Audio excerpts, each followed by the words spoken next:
Hi, everybody. You are listening to Radio Cherry Bombe, and I'm your host, Kerry Diamond, coming to you from Newsstand Studios at Rockefeller Center in the heart of New York City.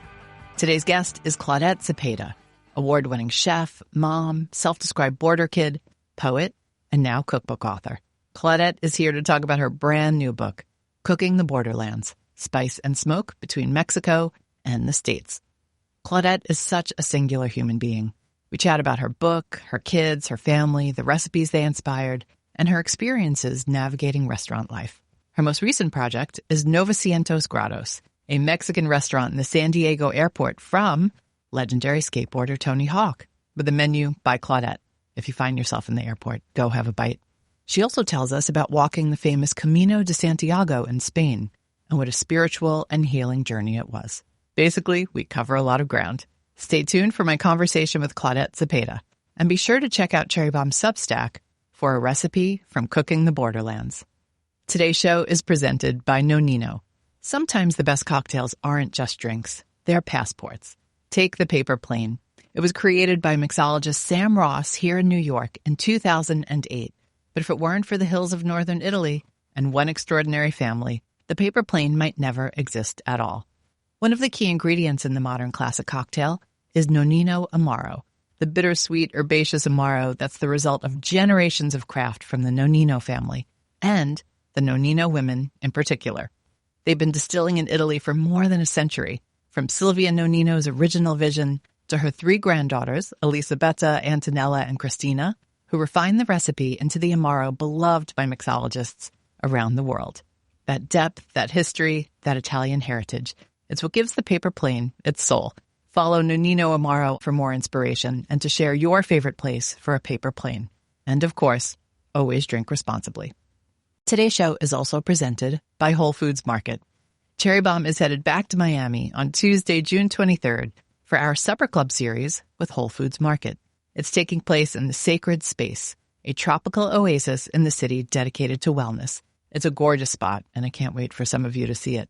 The Supper Club evening will feature a networking reception, a panel I'm moderating with four amazing women, including Cherry Bombe cover star Sama Dada of Dada Eats and Alex Snodgrass of The Defined Dish, and a beautiful dinner. And everybody gets a goodie bag and the latest issue of Cherry Bombe magazine. Tickets are on sale right now at cherrybombe.com. The link is in our show notes. We would love to see you in Miami. Now, let's check in with today's guest. We'll be right back with today's guest, Claudette Zepeda. Hi. Welcome to Radio Cherry Bombe. Thanks for having me. This is so much fun. I know. Full circle. Full circle. I've interviewed you live, but we've never had you on the podcast. Nope. Yeah. I love to be here. I'm so thrilled you're here. You have been a chef for so long. We've known you for so long, and you finally have a book. I know. I know how important that is to chefs. Yeah, but actually I was terrified of doing a cookbook. I didn't know if I had enough to say for a long time. You? I know. When do you not have plenty to say? You can't shut me up. And I say that with love. You know, I always have that existential crisis in my head of this book will outlive me because I have my mother's cookbooks when I was a child. And so I needed to make sure that I had something to say worthwhile that would stand the test of time. I didn't want to be another throwaway cookbook. And so it took me a really long time to get there. Was it hard to get a deal? The manuscript was was a chef memoir. And I got 40 no's and Francis Lambeth, my Bradley Cooper, and he was my one yes. Wait, your Bradley Cooper, what is the Lady Gaga? Francis said, "You write amazing, but I need pictures. I need you to do a cookbook." Oh, interesting. So he helped push me, believe in me. I had a perfect publishing house for me, what I needed. Francis was exactly what I needed. Francis is going to love this. It might be the first time someone compared him to Bradley Cooper. Well, we're thrilled you have a book. When you said the manuscript originally was a memoir, was it a memoir where it's like every chapter has a recipe? Yeah. You were thinking of a more traditional memoir. Yeah. A la Stanley Tucci, a la Like Water for Chocolate. It was one of those things where I wanted to talk about transition of growing up as a border child, foot in each country, immigrant parents, and the trauma that comes through that, and breaking through that generational things and single motherhood in the industry, which is also unicorns. Like moms in this industry, 20 years ago, I lied when I was in interview saying I didn't have kids. The response was, no one buys those. So interesting. I read them. I love a memoir. I love a memoir. Oh my God, I've got a pile of them back at my apartment. I know you wove a lot of that into the cookbook. Do you feel like you wove enough of it, or do you still want to do a memoir? Oh, it's still coming. Yeah, and it's changed. It's going to be rewritten. Even the manuscript, it's changed because I've changed so much. I'd had a life-changing experience walking the Camino de Santiago, Compostela in Spain. And that was a very healing process. And so that's changed. So I'm glad the rejection is redirection. I'm glad that it didn't work out because I have a lot more maturity, a lot more healed parts of me that I can come at it in a very much of a lighter way, So I'm excited for that. But the stories that the book tells doesn't get heavy where you don't want to get into the recipe because you're just like, ick. It's enough about telling about the story about the people so people can feel like they're seeing a different part of the border. And if it resonates, because I think a lot of parts resonate with no matter what culture you're at. Are you from? Like it's generational maybe, but culturally, I think it transcends that. What brings you to New York? There's something about launching the book in New York with the energy of New York. I came to New York. Go Knicks. Yeah, go Knicks. In 4. Sorry, San Antonio. I worked for Gavin Kaysen in San Diego as a pastry chef. And in 2007, he came to work for Dynex, for Danielle. My dream since I was in high school was to come to New York. I have a picture of the Flatiron Building in my books. And I thought, one day I'm going to make it there. I actually wanted to be an attorney before I went in the food direction. I wanted to be a contract attorney for a big fashion house. Transition forward. I have 2 babies. You would have made a great lawyer. Sorry to interrupt. Thank you. Maybe in the next life, the next chapter. But when I had my kids, obviously, it rooted me in San Diego. When Gavin left San Diego, I came in and interviewed at Dynex. I got my butt kicked by New York in that first visit. I stayed in a hostel over at a Subway. The smell of Italian bread from Subway is like a weird skeleton key. Oh, a Subway, not the MTA Subway, Subway rattling underneath the hostel. Got it. It was December 19th. It was cold. I was wearing like a Marshall's outfit that I had bought thinking I was so cool. And I had to walk from the office in the Upper East Side to the hostel. And it was just the perfect perspective moment of like, don't get ahead of yourself, kid. This is 2007, so I'm going to date myself. My mom had to Western Union me money for Chinese food, like a $5 platter of Chinese food. And so there was this healing thing. Every time I come to New York, I go to Shake Shack in Washington Square Park. It's like a weird ritual because I sat in that park waiting for my mom to Western Union me money, and I just watched people eat Shake Shack. So now I do it out of like I can afford the Shake Shack. So New York, when it was going to be the launch party, I said I would love to do it and take the energy of New York through the rest of the month. And San Diego is like the bow. It's coming home. Like I literally want to come home and have like the last party is in San Diego. Well, welcome to New York. We're happy to have you here celebrating your beautiful new book. In the book, you call yourself a chameleon. Mm-hmm. You say being a chameleon who has the ability to be fluid, to blend in anywhere in the world. Yes, even with my green hair and tattoos. Your hair's not green these days, but I've known you when you had different colored hair. Mm-hmm. When I look at you, I do not see a chameleon. You do not blend in, babe. You stand out. Why do you call yourself a chameleon? I guess in the States, and when I'm home, I can be myself. So the freak flag flies high. No problem. I got no problem walking around people. Like I used to be like, I don't want to be noticed. Like I used to just, I cover up my tattoos. One, to be respectful depending on the environment I'm in. But when I'm traveling, I put on a baseball cap, I put on a sweater so people can't see my tattoos. And I'm ethnically ambiguous. So in lots of different countries, people don't know where I'm from by just face value. Because I love going to markets and I love seeing city life wherever I travel to. It is really beautiful just to blend in, to not have any specific marker that makes people go, oh, you're different than the rest.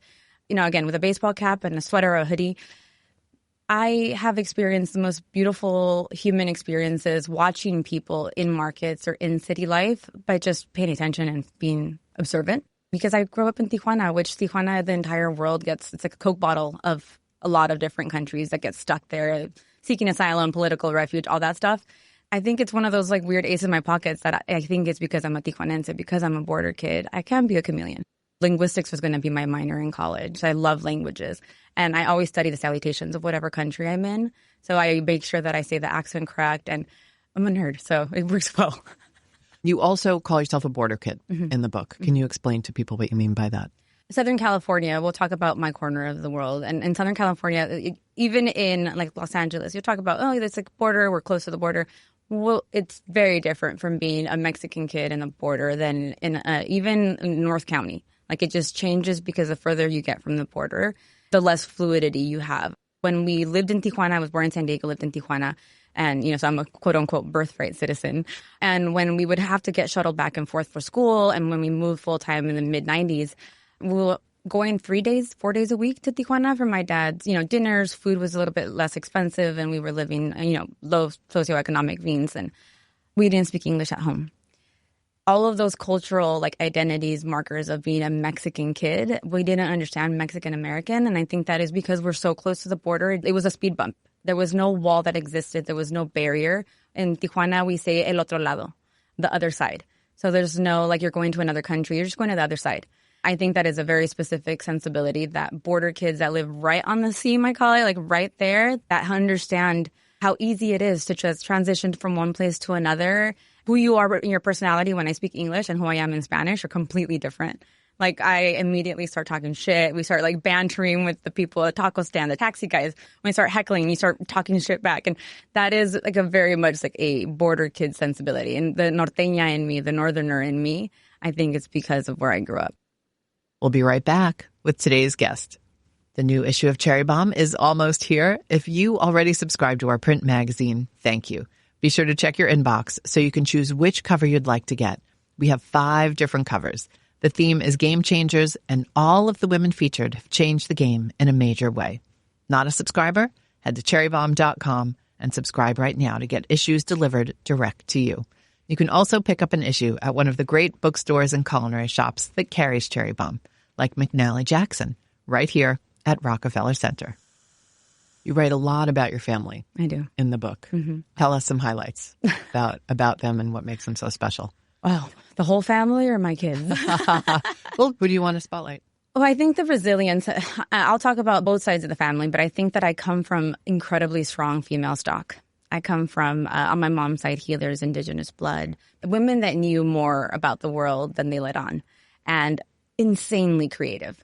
And unfortunate for where they grew up and the time that they grew up, they weren't able to ever feed that creative soul. My grandmother was a poet. She sang. My uncles played acoustic guitar to my grandmother singing. My aunt writes poetry. So I grew up in a household where the arts, there were passions that they had to do behind closed doors and they had to admire behind closed doors. Not a single healthy male-female relationship in the entire lot. But what that taught me was resilience, that we can do hard things and the village really matters. And I mean, I was no surprise that I became a single mother so young, but that I never was afraid of it because of the women that I come from. It was like, okay, pull your pants up, let's go, we're going to do this. And my kids are some of the most incredible, empathetic, aware, self-aware humans. And that's because of the village. I'm a workaholic. So I spent a lot of time with them, but a lot of time at work. But everybody needs a village. Yeah. You said something so beautiful. Women who knew more about the world than they let on. Mm-hmm. Let that sink in. That's really a beautiful way to describe people. Mm-hmm. Well, one of your kids graduated from college. James. Congratulations. Yeah, thank you. Yeah. That must feel like such an accomplishment as a mom. Yeah. He was giving me shit because I said, oh my God, we're graduating. I kept telling him we're graduating. He was like, you are crazy. We are not. And I was like, oh no, this is mine. I told them I was going to get a sash. I told them I was going to. And everyone was congratulating me. And I said, you parents, I tried to give it to them in perspective. I said, it was just me, kid. Like, I helped you get there. Whether or not you realize it, I will take a little bit of this win. We're going to celebrate you, but it's absolutely a duo affair. Are any of your kids going to follow you into the kitchen? Heck no. They're way smarter than me. My son's an architect, engineer mind. He's got the tinker soul in him. He wants to build skyscrapers. He wants to do nothing under 5 stories, he said. That's wild. Yeah. He wants to build. He's a project engineer. He got a job with a giant developer that's nationwide, I think even international. And my daughter wants to be a psychologist. My daughter is, again, one of the most empathetic human beings. And going into psychology, I was like, well, you picked a great trade because I got crazies for days. Like, you got, what case study would you like? She loves the research part of it. I'm kind of pushing her to do like criminologist and to like figure out the brain. She wants to figure out why things happen. Her stepdad, my ex-husband, is a vet with like severe PTSD. So she might go into that field. So she's finishing at San Diego State and she's going to go to a master's afterwards. They're brainy. Oh, your kids sound great. Thank you. Tell us about this trip to Marrakesh. You write in the book about a very impactful trip you took to Morocco. Mm-hmm. And in 2014, I was leaving a very, very toxic corporate job in San Diego. I was a sous chef and I was just ground to the dust. And I thought, at that point, my husband then was coming back from Afghanistan. And I looked at him and I said, I got nothing in me. I was on antidepressants. I had H. pylori, which is like a disease in the stomach lining, like a weird bacteria that happens from like ulcers, basically from stress. I had no neck because every time my chef walked in, my neck sunk into my body. And a girlfriend of mine was going to Barcelona, Marrakesh, and Lisbon. I was like, I don't have much money, but can I surf the couch? And she said, yeah, come. And it was just going to be a solo trip for her. So I told my husband the second he got home, I was like, I have this opportunity. I've never left. Besides Mexico, I'd never left the country. And he said, go. I got the kids. And I was supposed to be in Marrakesh for 3 days, ended up staying 7. The Riad owner, we were staying in the old Medina, and the Riad owner was this young guy, and we were the only ones in the Riad, and the chef only spoke Arabic. But when we got there, they gave us the menus, and I closed it, and I said, will you just tell the chef to cook for me? I said, I just want to be cooked for, because I saw her. She was a very nurturing woman. She came out, and she was in her job, very, very glamorous. And I was like, I just want her to cook. She was making a family meal. And he translated for me, and every single dish she gave me felt like my mom was cooking for me, my grandmother was cooking for me. And I would walk out with the Riad owners. He gave me parameters. He goes, don't leave this part, this square. And I walked out of the Medina, and I was seeing where in the old Medina where the shopping, the moms, and I saw meat hanging on dowels. I saw women with their babies strapped to them, and they're doing their daily stuff. And I was just enamored by it, and I was comforted like I had been there before. Like my bones recognized that dirt. And going to the souk and haggling, the 2 rings that I wear whenever I travel, are these 2 rings. And I don't haggle with artists, but I definitely haggle with shopkeepers that try to see me coming a mile away. And I walked into the shop, and again, I didn't have much money, but I was like, I'm going to get something as a memory, as a memento for here. And he started really aggressive, and then we just started joking, then we started laughing. He didn't speak English, I didn't speak Arabic. And it was just this weird banter that I'm like, okay, Mexicans consider bartering a Olympic sport. So we can do this all day, guys. And he ended up giving me these 2 for 1. And I think I even bought a duffel bag that I have from Marrakesh was from his shop. And I went back to the hotel, and I realized this was so familiar. It was like Mexico. And funny enough, that's where I met Kat Turner at the souk. Just coincidentally? She was there working on a film. She was a private chef. And a mutual friend of ours, Lacey Mackey, who was the lead actor's personal trainer, weirdly, by 2 degrees of separation, we ended up in the souk, and she was buying these rabbit fur slippers, and I was like, oh, this is my person. What a small world. Mm-hmm. So she's one of the beyond day ones because of just time and place. It's the most cutest meet cute of friendships ever. So yeah, I left Marrakesh, and the second I was leaving Marrakesh, I told my husband I got to go to Guadalajara for a couple days, and I went and sat in my Aunt Lorenza's table and asked her, why does that feel like home? And then she told me, home will always call you home. I think our listeners can tell you're someone who writes poetry. You have such a beautiful way of speaking about things and describing things. It's so cool to hear that you do write poetry and journal almost every day. Emo girl. Emo girl forever. Makes sense, right? Let's talk about your food. Mm-hmm. So many great recipes in the cookbook. You have to tell us where to begin. What is a good gateway recipe in the book? The first question, chefs, we get asked all the time, what's your signature recipe? Or chef, give me your mole recipe. And I was like, gosh, mole is not a gateway recipe. No, that's the first advanced thing. Yeah, I said, you got to learn how to crawl before you run. That's a sprint. So I always say, if you can make a really good salsa and a really good, a rice and beans, you have to understand the staples of what makes Mexican food so well-rounded. And the salsa, the White Widow is kind of... Oh, I was going to ask about that. I've never tasted that or heard of that. The White Widow sauce, it is the most dynamic flavored sauce that you can make, but it's a work of science. It's understanding how your palate works, how herbs work with citrus, with dairy, and chiles. I always say Mexican food shouldn't hurt your stomach. It shouldn't give you indigestion. It shouldn't be something that is painful, but you have to work with herbs. That's what makes ancestral cooking so brilliant, similar to why in Indian food, fennel seeds are chewed after dinners. We have to understand how to work with nature here. So the White Widow is one of my favorite salsas. The White Widow, we have mayonnaise, so Japanese mayo, Kewpie, cream cheese, milk, habaneros, really, really good ripe habaneros, cilantro, lime juice, and lemon juice.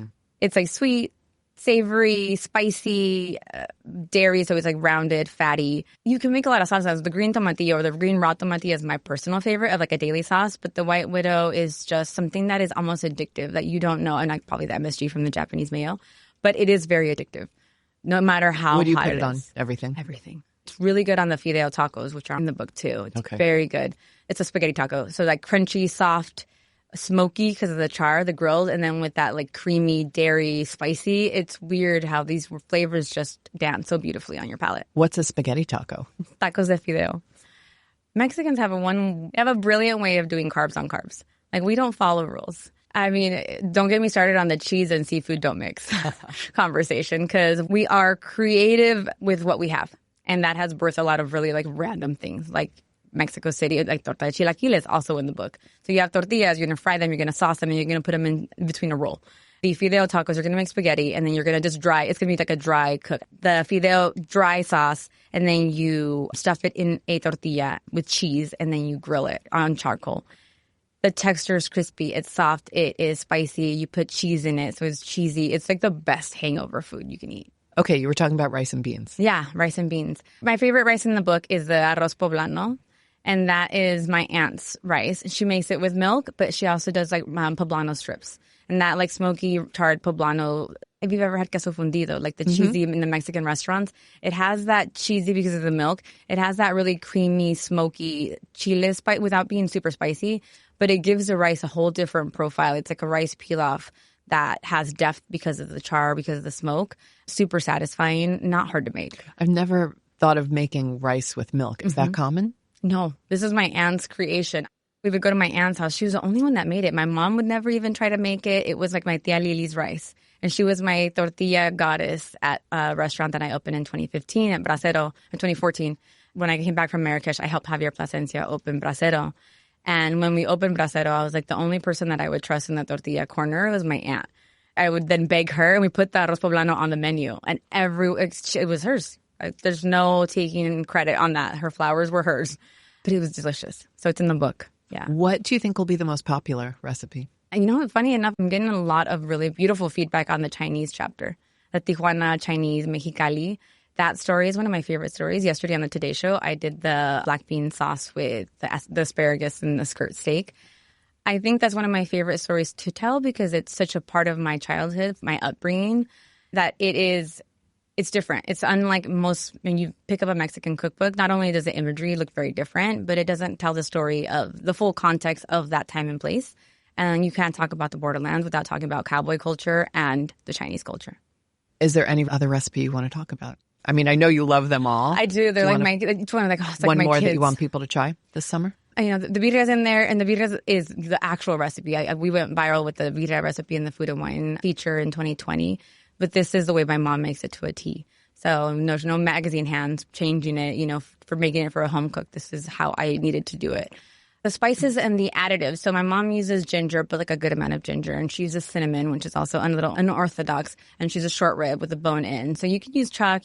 But when you do it, take a little bit extra steps, but you can make a big ass batch on it and then put it in the freezer, vacuum seal it. You know, now everyone uses vacuum sealers. Wait, we do? I don't know. Oh. The internet tells me so. That's so interesting. DM me if you have a vacuum sealer. I do not have a vacuum sealer. Or you can put a bag of submerged your Ziploc in the water trick. That's fine. But, you know, you don't want it to freezer burn, but you can make a big ass batch of birria. Wait, is that how you prevent freezer burn? Because all my stuff has freezer burn. I'm always like, what is wrong with my freezer? What is going on here? It's oxygen. Oh. I know. Pesky oxygen. Oh my gosh. Okay, so you think we should try that? I think you should try the birria in that context, or the chile colorado, which are like very similar flavors, but one has less ingredients and different cuts and from a different part of Mexico. It was really important for me to do the matriarch chapter because very few people are from Tijuana. Now we are, like, generationally, but when Tijuana was established as a city in Baja California, everyone was coming from other parts of Mexico and setting up shop. And all of Jalisco is the biggest state that migrated to the north. So the recipes that are in the book from other parts of Mexico, I'm sure the Mexicans are going to come and knock and saying, that's not from there. But I needed to tell the story of my family, which we are from Jalisco, and my grandmother had 16 kids, all born in different states, and picked up recipes and traditions from those states and brought them to Tijuana to our house. So that was a really important story to tell. Is that the hips chapter? Yeah. What's the title of that again? Off My Matriarch's Hips. Yeah. I mean, every kid's been on a matriarch's hip. Mm-hmm. Speaking of titles, let's talk about the title, Cooking the Borderlands. That's straightforward. It's also layered. But your subtitle is very layered. Spice and smoke between Mexico and the States. It can be interpreted in lots of different ways. You know, Francis and I went back and forth, and it was a play on words. We were doing these like word games of like, okay, there's this and this, and the ampersand, and the Hebrew America. And I said, no, for a context of like, let's put it as the States, because the America, I want to continue to harp that we are Americans even in Mexico. Like, that's the continent, and the rest of the world only sees us as one, as America. And so I made sure that that was very specific of between the States and Mexico. The spice and smoke, I mean, if you look at when you open the book, one of the first images that was also really important for me to do was an image that happened by accident. I was making the chile colorado and we were cleaning up and I looked down and I remember I was like drinking a Coke or something and I turned around and I looked at it and I just started finger painting. And I wrote USA and then I did a line and I put Mexico, I put MX. It looked like blood spattering. Food residue, blood, it could have a lot of different meanings too. So that spice and smoke, smoke gun smoke, smoke fire, smoke wall, like war, like spicy people. Like there's this whole thing of what those words, what you have connections with in words, because we all do. Food and words really trigger us in specific ways. And that image was very much of like, it's messy between these two worlds. And you worked on this book at a time when the two countries have a very contentious relationship. Yeah. The last 4 years. So coming off of the other 4 years and these last two. Yeah. Mm-hmm. You have had an interesting restaurant journey and it has not been easy on you. Rejection is redirection. I'm just walking in the corner. That definitely applies to when it comes to restaurants. You know, and again, as someone who's been a fan of yours from afar, you know, we're always cheering for you. And, you know, when you tell me when a restaurant thing didn't work out, I was like, when is she going to have the place that is really hers? Where's your head at right now in terms of restaurants? Not an easy business. Just want to remind people, nope. I crashed and burned on restaurants. They're not sustainable currently. They're not sustainable, and I don't have the means currently to throw a restaurant on my back and be able to feed my family. Pick your battle. Pick your struggle. And I don't see right now a way to feasibly make that work for my family and how we're growing and 2 college tuitions and, you know, like just getting my kids on their feet. It's cost prohibitive. It's terrifying. And the only option is having someone back you and then you lose your freedom, which I've lost over and over again on, we want you, oh, no, but not like that. And then you're out. And too many of those stories. And the last lesson was like the perfect, I actually was so relieved on the last out because I remember walking back in to grab all my things and I didn't feel 1 ounce of sadness. And that was a lesson learned. It's like if you don't learn from the lesson, you're doomed to repeat it. And it felt like I was in Groundhog's Day. I was like, again? But this last one was like, okay, I see exactly what's happening. And these are all my choices and it's my fault. I can't pass the buck on to anyone. I got to own it. And like, what have I done to change? Nothing. I'm the helpless romantic that still thinks people have good intentions with me. They don't. They want it creative, but they want it on their terms. And when you don't have financial control, you don't have control at all. I was surprised when I got a press release a few years ago about your newest restaurant project. Mm-hmm. I wasn't, sure what your path was going to be with restaurants, but also because your partner was someone very interesting, Tony Hawk. Hopefully all of you know who Tony Hawk is, but the professional skater. I mean, the guy probably did more for skate culture than anybody. Southern California, yeah, 100%. The kids that didn't go home, Tony Hawk was responsible for so many kids making sure they ended up at the right place instead of the wrong place because of that skateboard culture and that like Southern California surfer culture. It's all one and the same. Tony Hawk is one of the most voracious eaters I've ever met. He loves food. His wife, Catherine, loves to join him in his journeys. And he is like the amount of joy he gets from eating food and new food. He's like a kid constantly. He loves chefs. He thinks that we are brilliant in what we do when we do what our purpose is. He's a big advocate for us championing like the path of chefing. He's a silent investor in a lot of food projects, and he has now Chicken Hawk and Antonitas, which is his like chicken concept. And when 900 Grados came into my life, it didn't have a name. It was like a concept with Tony. And then I heard I was going to do another project in the airport, and when I heard it was Tony, and I was like, oh, that's mine. Immediately, I was like, that's mine. I basically was said, you can't put a San Diego icon with an out-of-town chef. It has to be. And I was like, and I'm a skater kid. When I heard Tragic Kingdom and Dookie in my headphones in 7th grade, I completely did a 180 and I had the belt chain and I was a skater kid. I was a dirtbag kid that was skating from my friend's house to, I was like, this is a story to tell. The border kid, the Mexican little skater girl with the icon. And he was like, hell yeah, I'm in. I was going to say, he must have been thrilled to find you. I've been cooking for him in my restaurant since 2015. He's been eating my foods for the last decade. So it was a very natural transition. And he's super kind to my family. I have not flown into San Diego. I have driven to San Diego. So I'm going to need to get myself to the San Diego airport. It's good. It's Mexican food. So in 900 grados, we named it. Actually, he chose it to be in Spanish, and it's the 900. It's the most famous trick that he did in X Games in the 90s. And it's Mexican food the way I would make like my version of a taco shop if I had a couple more dollars in my pocket. Very cool. And you are consulting, right? You do a lot of projects for people. Tell us about your consulting business, because you never know who's listening. Yeah, the creative agency. So I have Chispa Hospitality is like the food consulting project. And then Mestiza Creative Agency is on the brand development, brand strategy for CPG brands, beauty, health, wellness, and lifestyle and food of you want to start something up, but you don't really have a clear vision, a colorway, a font. We are a full operational one-stop shop. We have photographers, videographers, graphic designers. With the creative vision, we can create entire campaigns and help you make sure that the lasting images for the brand identity are established. Because I've been consuming my entire life, and I've known so many founders and startups that get recycled and get spit out, because this world is, especially now, everything is so fast, transactional. The imagery is so important. But so if you don't hit in that perfect strike, that moment perfectly, you can really miss it. And the product's good. So I want to help really good products make a splash. Speaking of cool products, you have a salsa matcha collab. I do, with right Señor now. Lechuga. Yeah, tell us who it's with and how we can get our hands on it. Salsa matcha with Señor Lechuga. It is an AIP healthy salsa matcha. So avocado oil we use, no seed oils. We did it with coconut shavings and coconut chunks instead of nuts, and sunflower seeds and pumpkin seeds. So interesting. Why no nuts? Allergies? Yeah. Okay. It kind of hits all those boxes, and then you end up in a different, like, quote unquote health food category. So yeah, we wanted it to be a little bit dynamic and flexible in where we were on the shelves. But right now we're only online. Okay. We're in some shops, but online. What's the website? SeñorLechuga.com. All right, we'll put that in the show notes so folks can link to it. I love salsa matcha. I've got to get my hands on that. Yeah, but I've never had one with coconut. Because it's sweet. So again, it does that play of like you bite into a chunk of coconut and that little juice that it had left because everything's fried, but the chunks have a little bit more like of that juice in. So you bite a chile and then you bite a coconut, and it's this weird soothing infinity symbol that happens. And now I'm so hungry after hearing all you talk about tacos and salsa matcha and all this.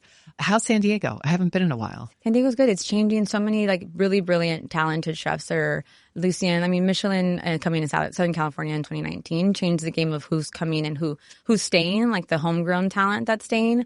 You know, I did the Best Chef West semifinalist at El Jardín, first chef to bring it to San Diego, and then Tara Mansad from Anime got it to finalists. So it's like I feel like there's really good talent, especially female chefs. The little sleeper hit, or it's like those are the good ones.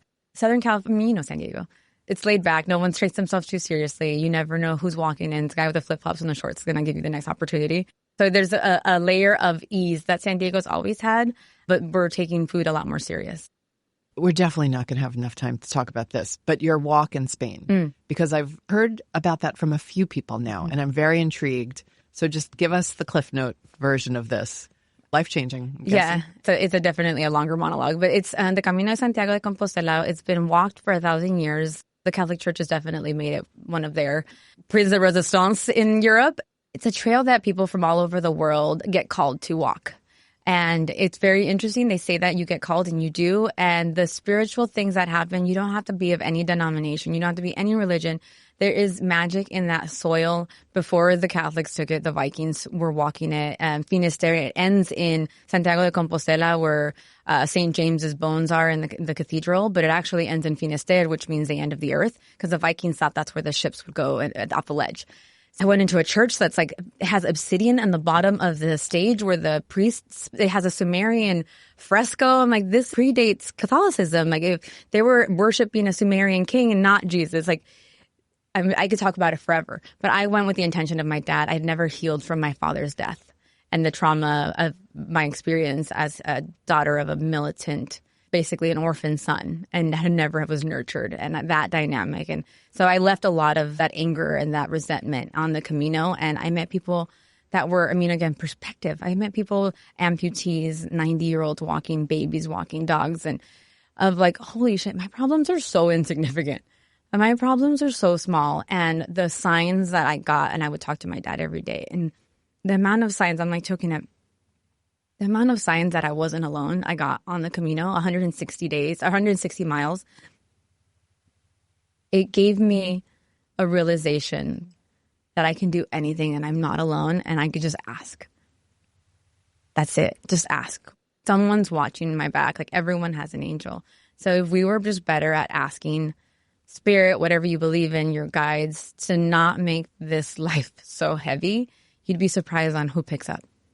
Wow. You're going to make me cry. It's insane. You did it by yourself? I went with a group of women who I didn't know. You walk by yourself because at your own cadence. And if you go with an intention, you kind of have to be a little bit of a loner. But we would meet up at the end of the day and talk about like what we felt, what came up. I mean, I got 2 dead birds. I have a giant like handful of feathers that I would just ask for a feather. Feathers are my thing. If I ask for a sign, a feather shows up in my path. It was just weirdly electric. How many days is the walk? I did 14 days. The French trail goes from the Pyrenees to Santiago de Compostela. We started in the middle, so we did basically 20 days. What would be 20 days in 14. Lost 5 toenails. It was just like a journey. Have you written about this? A Substack. I wrote half of it, and I actually did get a literary agent hit me up to do a book about it. So I'll send you the link. What's your Substack? Hello from the Other Side. Okay. Everybody should check it out. Yeah. Hello from the Other subscribe. Side. Right? Please, Do you have yes. recipes and stuff on it? A lot of it. So I started off with the intention of doing it, but a lot of it is like stream of consciousness writing. There's some food stuff, but of like what it is to be a creative. And like I talked about the book creation, and then I talked about the healing journey. And funny enough, when I started talking about the Camino, my subscribers went from like 20 to like 500. Well, I think there's a lot, like I said, I've been hearing about it more, and I think there's a lot of interest in it, you know, for the reasons you talked about that were so personal to you, but I think also because the world is just so bewildering right now, and we're all trying to find answers. And, you know, we have to understand that I had to do the work of the triggers, what makes me, like, what people think, like, oh, she's so aggressive, or me. And like some of those triggers that I was feeling in my bones when I was having a harder time or life struggles, they weren't my triggers. And I had to do the work internally of like what is resonating in my like DNA and the algorithm of all the women that make us who we are and the generational stuff. Some of it wasn't mine. Mm-hmm. I'm like, why is that bothering me? It's so inconsequential. Yeah. But I'm giving them the reaction they want, and I look like an idiot. So doing that work made me laugh through some of the really hard times in my life. Wow. Well, I can't wait to read your Substack, and I can't wait to read the book that you hopefully will write eventually about that and your many other experiences. Thank you. Last thing I want to talk about before we do the speed round. You and I had a funny exchange on Instagram. You probably don't even remember. I was just trash talking food television on Instagram. Because a lot of it is like boring and redundant. 100%. And you were like, yo, wait a second. I have made a good living. Yeah. I have made a good living from some of these shows. Yeah. You've done a lot of TV over the years. Yeah. And not all of it is, you don't make money on all of it. And some of it is just, what they call quote unquote exposure, which we know very well in our industry. But on the off chance that there's cash on the line and the off chance that you win and you're mentally prepared for that, because a lot of it has nothing to do with your competency as a chef. It's can you overcome your own self? $50,000, $25,000 as a single mother, that's an entire year tuition for my 2 kids. And when the work isn't stable and I don't know what's coming, I have to do those and roll the dice, and for good and bad, right? But I understand that the TV that is now isn't the TV that we came up with when Food Network started, and people are craving that. They are craving the Dump and Stir's educational content, because just in the videos that we do, my tortilla video went viral when I talked about the science behind using tomatillo husk leaves in your tortillas. But the network doesn't see that yet. They're still into the competition side. So we have to pay to play a little water, bit. Right? Yeah. Yeah. It's in the book. Yeah. The nerdy part of it, I think people crave it right now. We kind of are going back in what is comforting. Fine dining isn't as prevalent, and we want to do more like soul food. So yeah, the television thing, it's a game that we have to play, unfortunately, even if a restaurant owner, like Cara just won $1 million on the America's Cup. I was going to point that out. All right. So I'm going to stop being a jerk about this. I apologize to everybody who loves these shows. Did you win that kind of money on some of them? $1 million? No, not the million. 50,000, yes. When you said like the 25K and the 50K. Yeah, I'm triple threat. Imagine making $25,000 in an hour and a half. So it's a good day in the office.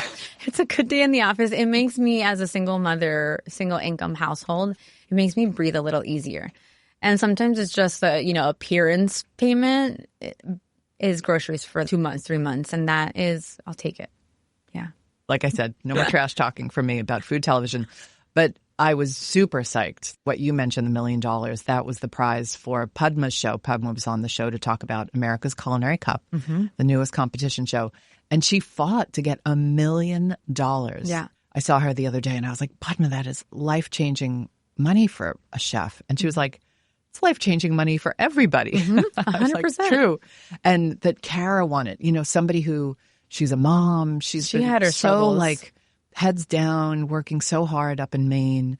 And she was pregnant while she was competing. Like, it was so thrilling to see her win. Good for you, Kara, and good for you, Padma, for getting that money for advocating for chefs. chefs. Yeah. But you know what's funny? I felt even worse, though, watching it than I normally would for the people who were exiting. Yeah. I forget how they asked them to leave. It wasn't the Pack your knives. Yeah, that's Top Chef. But when they got the equivalent of that for America's Culinary Cup, I was just like, oh, God, Katie's not on anymore. Especially the last Beverly's not on anymore. And, $1 million is a tough thing to walk and, have to say goodbye to. Mm-hmm. Let's do a speed round. Okay. What beverage do you start your day with? Coffee, instant coffee. Legal, the coffee that my grandmother drank. It has piloncillo in the instant coffee, and I do a water with coffee creamer, the Simply Cream. So just the 3-ingredient creamer.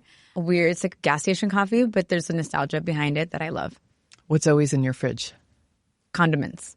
Lots. But run us through some of them because you're a chef. I always love to know what's in a chef's fridge. Lots of mustards, lots of pickles. We go to the farmer's market, and my daughter is also a package junkie. She sees the packaging and it's cute and she'll buy it. So we have pickles galore. We have sauces. My daughter loves spaghetti. Like when she makes her own food and I'm not home, she just opens opens a jar of spaghetti sauce and half of it into her spaghetti noodles. She's 20, so they eat like kids, like teenagers do, or young adults. So there's a collection of jars that she forgets that she already opened one of spaghetti sauces. And hard-boiled eggs. There's always hard-boiled eggs in my fridge because she also loves Japanese egg salad. Ketchups, at least 3 different mayos. There's always 3 different mayos. There's the Duke's is in there. The Kewpie. Haley's obsessed with Kewpie too. Cheeses. The condiments and the cheeses. The cheese drawer, I'm a cheese junkie. It's a problem. Down to cheese sticks. I have... No. Do you shame. pull or do you bite your cheese stick? That's that's an interesting question. I do love to pull, but there have been times when I'm hungry and I'm babysitting my nieces and I know they will always have cheese sticks in the fridge and I just chomp down on the cheese stick. Do you clean out your condiments from time to time? Yes, because I have ADHD. Object permanence. If I don't see them, I don't use them. So I sometimes will put the food on the shelves and then the condiments in the drawers because I know they're not going to go bad and the food goes bad in the drawers. So I have to rotate them or else I am a creature of habit. I'll always reach for the same one. And if I clean it off and rotate, that's when I actually use it. And I'm like, oh, I forgot I had this. I forget all the time. That's really smart. I'm going to, this weekend, rotate my condiments. And I suggest all of you do the same. What was your favorite food when you were a kid? Funny enough, Chinese food, obviously, because but in my house, enfrijoladas. It's in the recipes too, not just because I'm plugging the book. But when we had very low means, enfrijoladas is one of the most grandmother dish. It's a bean sauce that you make, like a bean soup, imagine that thinness. And you fry tortillas and you dip them in that sauce, in the bean sauce. And you fold them sometimes with cheese, sometimes with just hopes and dreams, nothing on top of it. But it is the most perfect after school plate of food that my grandmother could do for us. And so that is, to this day, one of my favorite things, and I can make it in 10 minutes. What is your favorite snack food today? Are you a snacker? I'm a grazer. I don't have very many full meals. I'm a habitual grazer. It's to a fault. It's a toxic trait for sure. Gummies. I have hypoglycemic too, so oddly enough, the sugar really fucks with my blood. My mom had gestational diabetes when she was pregnant with me, so I am predispositioned to diabetes. So when my sugar tanks, I just had a blood test and they're like, yeah, your sugar's crazy low. I'm like, I know, I carry around candy wherever I go. So anything gummy is my anti-anxiety drug. What are you streaming right now? I just finished watching, all of the Gilded Ages, Paradise. I think I have the last episode to watch on Paradise. I haven't watched Paradise. Hulu. Do I need to watch it? Yeah. Okay. It's it could happen. It feels like oh, wait, it is happen. it opposed to... the bunker. I'm mixing it up with 4 seasons. I think that's Tina Fey one. Yes. What is Paradise? It's post-apocalyptic. Kind of. Yeah, so, unfortunately, I love those. Same. Yeah. But it feels very plausible. They all do, especially today. Yeah. Dream travel destination. Ooh, Italy. I've never been to Italy. And it's so close. I could absolutely do it. Southeast Asia, but Italy is on top. Ireland for lots of different reasons. It's again, very electric soil, I feel like, in the Celts and the Druids, all that. But I think Italy for the grandmothers, the matriarchs. I would love to see a show where you go to Italy. I would love that. That Let's would make be, that happen. Yeah. We should try. Yeah. I mean, right? There's so much you and connection I can't between pull the it two countries. off. Who the hell can? Yeah. Well, Ireland, they're the Mexicans of Europe. I mean, you don't have to. I love Ireland so much, and Tell me they're obviously not. so Irish. Favorite food film? Juliette Binoche. The Taste of Things. The Taste of Things. What a beautiful film. Holy hell. It was, I didn't have to have subtitles on. It when you understood what was happening from their emotions. You could almost turn the sound off. Yeah. Yes. Yes. I love period films. I love period pieces. But there is something on the study of it. And again, the women in the kitchen. And especially in that time, that period of time, Frenchmen were in the kitchen and the consumers. But just like the cloche over their head as they're experiencing the food. It was like this skull and bones behind the curtain of the culture of France and food and how much they just dedicated their passion just to eat. And I feel like, oh, wouldn't that be fucking nice? And she's just luminous. I mean, I have goosebumps thinking about the movie. She came on the podcast. It was very exciting. I was like, maybe I'll retire after this interview. I tried not to be a total geek. But if you haven't seen that movie, definitely check it out. I think if you just love all the stuff we talk about every episode of Radio Cherry Bomb, you will love that movie. And like Water for Chocolate, I have to give that. Oh, yeah. I need to rewatch that. I think I said that last time somebody brought it up. I need to rewatch that and listen to the Juliette Binoche interview, of course. Do you have a treasured cookbook? I'm sure you own a bunch. I have my mom's Maggi cookbook, Cocinando with Maggi, the Maggi sauce, the liquid seasoning sauce. When I was little, again, my mom learned how to cook. We were living in Tijuana. My mom learned how to cook because my dad immigrated to Mexico from Jalisco, or to LA from Jalisco in the 60s. So he got like that Renaissance period of haute cuisine, and, you know, Wolfgang was becoming Wolfgang, and Chinese American food had, you know, it's planting his roots in LA. So by the time he got to my mom in Tijuana in the 80s, my mom hadn't cooked. She was a single mother of two when they met, and my grandmother did all the cooking. So my dad shows up, and he's just, you know, this like bigger than life human being. He's like, I like this and that. And his first wife was German, so he wanted, you know, make German potato salad and make schnitzel. My mom was like, what the fuck are you talking about? Like, I don't know how to do all these things. I can make you rice and beans, and that's where it ends. And so he handed her Joy of Cooking. He handed her all these magazines, and PBS was on a loop in my house.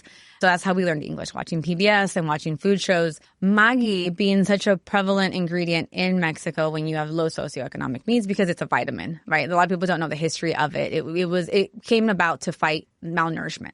It's a fermented vegetable liquid, right? So it's that seasoning sauce, but it was actually a German invention. It saved children from malnutrition. For us, it was like the Worcestershire sauce. It's the Worcestershire sauce of Mexico. We put it in everything. We put it in our soups. We put it in our stocks. And it's the umami. You know, we have soy sauce and we have Maggi sauce. My mom has a Cocinando con Maggi cookbook that she used. I mean, I have it in my house. The whole entire binding is off of it. But it has like pen writing. I think it was me that wrote on the cover of it. That one is one of my prized possessions. Very cool. You have to send us a picture of that. Okay. What are you listening to music-wise? You've cool taste in music. It changes. So my son has this playlist. My son loves country music. His playlist is called Country Bumpkin, which is really funny. Noah Khan. That's currently... People are really digging his new album. Yeah, that sad boy. I didn't get into it yet, but I have some friends who are like, I have a mad crush on him right now. Yeah. Like, okay, gotta listen. Okay, if you had to be trapped on a desert... I have no idea who you're going to say. If you had to be trapped on a desert island with one food celebrity, who would it be and why? Alive or dead. Up to you. Food celebrity, alive or dead, Anthony Bourdain. I knew, you know what? As soon as you said to me alive or dead, I was like, she's going to say Anthony Bourdain. Tell us why. Tony was on the top of my list to eat at El Jardín, and he died that same year.